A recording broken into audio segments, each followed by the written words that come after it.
When a company wants to sell a product and it wants to make profit, it needs to set a price for the product. Pricing is very important because it influences the consumer and his decision to buy or not the product. Therefore, you need to know how to set the prices for your product. There are two important and major pricing strategies. There is value-based pricing and there is cost-based pricing, and in this video we will talk about how to price your product based on the value. So in other words, we will decide how the products and services are linked with the price and the value for the company and for the brand.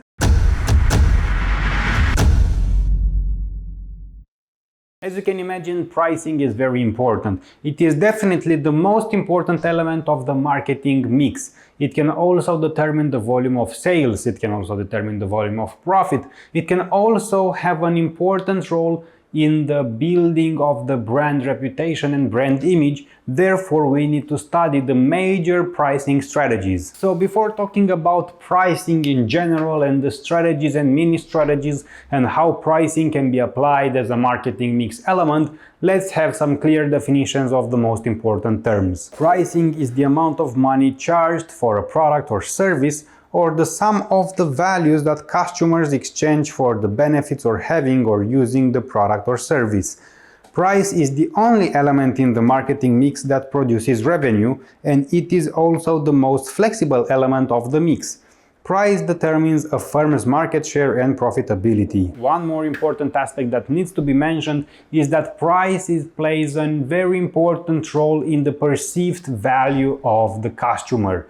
The customer perceives the value of the product through the price. The customer perceives the value of your brand, of your company, through the price. Because sometimes a high price may reflect a high value, but it is not always the case. So therefore, you need to be aware that it can also work against you. This is called the image of the company, and we talked about it at length here, about the image, position, reputation of the company and everything you need to know. You can also find the link down in the description below. So since we understood that price can determine the perceived value of the consumer about the value of the product, we can also imagine that the value of the product can reflect, well, the price of the product. So therefore, we understand that value is one important criteria that can build up the price. The other important criteria that can build up the price are the costs. This figure compares value-based pricing with cost-based pricing. It also shows a process for each strategy in order to have good pricing to start with the customer. In the following minutes, we will look at the value-based pricing strategy. Because in marketing, everything starts with the customer, the first step in the value-based pricing strategy is to assess the customer needs and value perception. The second step is to set the target price to match the customer perceived value, and the third price is to determine the cost that can be incurred, and finally designing the product to deliver desired value at the target price. In order to better understand it, you need to know how and why the value-based pricing strategy was first introduced. You all know about the Great Recession from 2008-2009, and you can imagine that since the people had less money, their perception and their perceived value of the products also changed. So people were not available anymore to spend the same amount of money as before because, well, they didn't have it anymore. So the value-based pricing strategy was developed back then in 2008 at the Great Recession because there was caused a fundamental shift in the perceived value and in the shift in attitude of the customers towards the prices, towards the money and towards the products they were buying. So therefore, most of the companies had to adapt their strategies and their prices to this new condition because they had to keep on selling, right, and keep on making profit. And they had to come up with products and prices that customers could afford. The good value pricing strategy. It means offering just the right combination of quality and good service at a fair price. Customer value-based pricing assesses the customer needs and value perceptions. It sets its target price based on customer perception of value. The targeted value and price drives decisions about what costs can be incurred and the resulting product design. As a result, Pricing begins with analyzing customer needs and value perceptions, and the price is set to match the perceived value. When we talk about the good value pricing, there are two pricing strategies that you need to know about. They are the everyday low pricing and also the high-low pricing. In many cases, it involved companies to add less expensive versions of their brands. For example, we can look at T-Mobile, which added Go Smart Mobile, a prepaid wireless brand that offers a budget-conscious consumer low cost and with no contract plans with no hidden fees. Aldi is one of the best examples for practicing good value pricing at the retail level, called everyday low pricing. Everyday low pricing involves charging a constant everyday low price with few or no temporary price discounts. So basically, everyday low pricing means that there is a retailer that sells products that are cheap. So you don't necessarily have to expect discounts or to find products that have reductions, because they always will sell the products at a low price, and also it can reflect in the value of the product, right? It doesn't necessarily mean that the value of the product is low, because you need to consider that this is a pricing strategy that can be used mainly by large retailers, and that is because they buy in bulk. They buy huge quantities, therefore they buy for a lesser price than you would, so they can afford to sell at a cheap price and still make a profit from what it costs them and what it sells for. Walmart is the king of everyday low pricing, promising low prices on everything it sells. In contrast to this strategy, there is high-low pricing. Department stores such as Sears and Macy's practice high-low pricing by having lots of sales and bonuses for its members. High-low pricing involves charging higher prices on an everyday basis, but running frequent promotions to lower prices temporarily on selected items.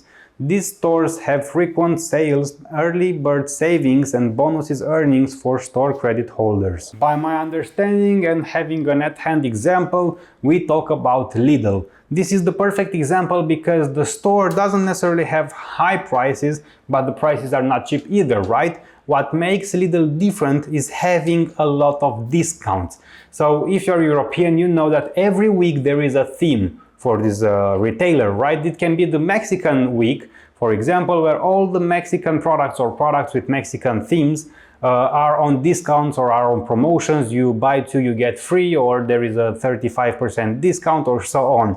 So basically, what you pay the entire price of is of course the higher price, but there are also a lot of discounts. Going on, another value-based pricing strategy is value-added pricing strategy. Value-added pricing is attaching the value-added features and services to differentiate a company's offer and charging higher pricing. Rather than cutting prices to match competitors, they attach value-added features and services to differentiate their offers and thus support their higher prices. So value-added pricing is about creating a better product. You add new improvements, new features to your product so you can justify a higher price. These are the strategies that you need to know about the value-based pricing and all the strategies that are used when you want to price or to set a price on a product based on its value. This was everything for this video. I hope it helped you to understand value-based pricing, all the 4 steps that you need to think about ahead